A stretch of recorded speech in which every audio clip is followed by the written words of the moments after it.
Good afternoon, everybody. Welcome to today's daily devotional.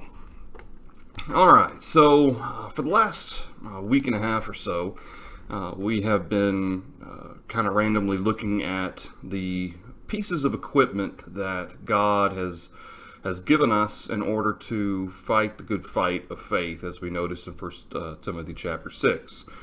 Well, here in Ephesians chapter 6, we have noticed the enemy that we fight is not against flesh and blood, as he says here in verse 12. We also have noticed the fact that in verse 14, we have our belt of truth, or our waist girded with truth. We have the breastplate of righteousness. And then the last time we discussed this passage, we looked at verse 15, having shod your feet with the preparation of the gospel of peace. The fact that we emphasized that particular point, the preparation of the gospel of peace, always being prepared, having that readiness, the swiftness, and thus kind of the association with the feet. Also, in verse 16 now, Paul says, above all, taking the shield of faith, with which you will be able to quench all the fiery darts of the wicked one. All right, so he's already discussed a little bit about the wiles of the devil. He's mentioned that before, the snares, the lures that the devil has. He's also addressed the fact that because we don't wrestle against flesh and blood, our battle is against sin, it's against darkness, it's against Satan. That being the case, taking the shield of faith. Okay, so in the equipment of the soldier, and notice that there's not one piece of equipment here that is less important necessarily than any other piece. Everything serves a purpose. You can't really make the case that the breastplate is more important than the shield, or that even the boots, the having your feet shod, were important. The having those boots for a Roman soldier were very important. Without them, you couldn't really have a ground, or couldn't really stand firm in what you were doing. And so all of these pieces of equipment are important. And when he says taking the shield of faith, all right, so he talks about faith as a shield. Now, obviously, having our faith, and the term faith literally means persuasion. Pistis in the Greek, it means persuasion, conviction. Obviously, there are elements that go into faith, including trust, belief.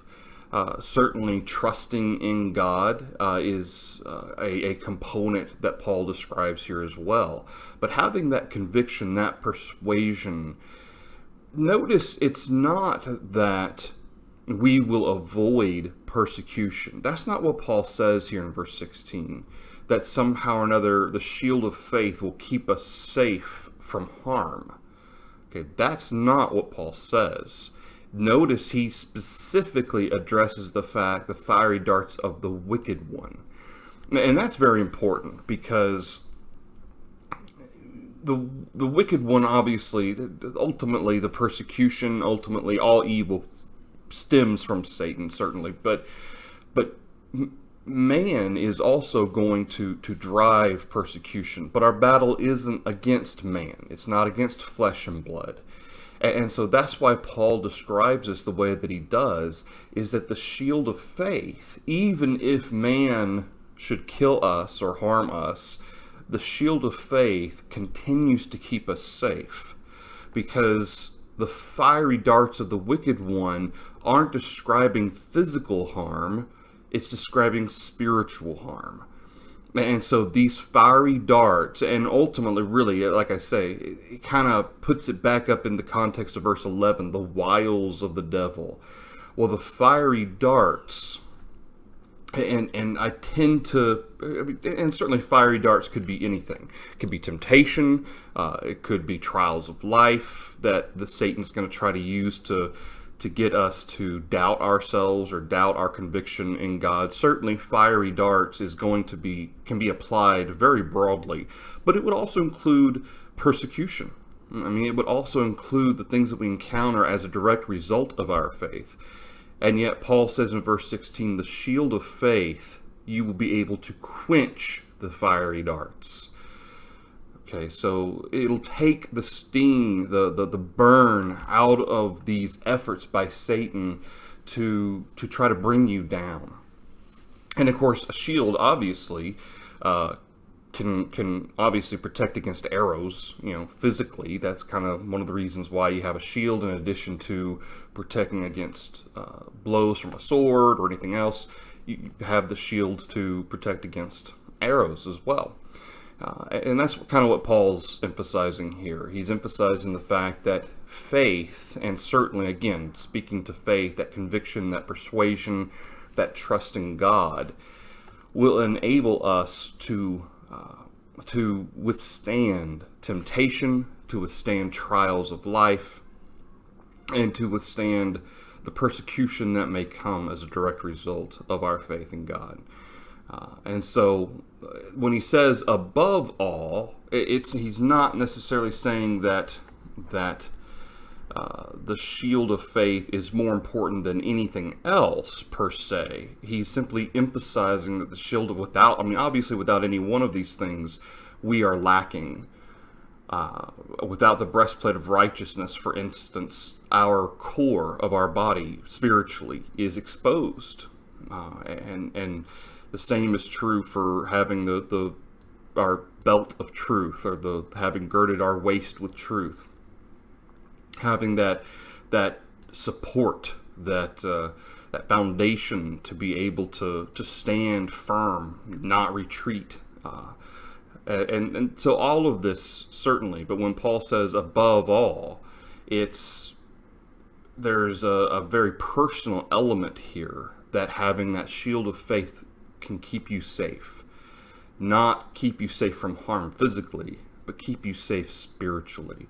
Your faith will prevail no matter what Satan tries to throw at you or fire at you. All right. So that's where that'll be our daily devotional today, guys. That's probably the shortest daily devotional I've ever done. 8 minutes, 9 minutes. So the next time that we cover Ephesians chapter 6, we will talk about the helmet of salvation. And depending on how quickly we get through that, we might also talk about the sword of the Spirit, which is the Word of God. And then there's actually a third, or another piece of equipment that Paul also discusses here in Ephesians chapter 6, that we will sometimes doesn't get recognized when we go through Ephesians chapter 6. So, but we'll talk about that as well. All right, everybody. So I hope that's helpful. Hope that's something we can take with us to remind ourselves that faith can help us to protect ourselves, to keep ourselves firm in serving God, and without doubting, without making sure we have our determination and conviction and trust in God. Remember, tomorrow we'll have another daily devotional at 6:30. Continue to keep all those who we've been mentioning in prayer, and y'all stay faithful, stay firm, and Lord willing, I will see y'all tomorrow. Thanks, everybody.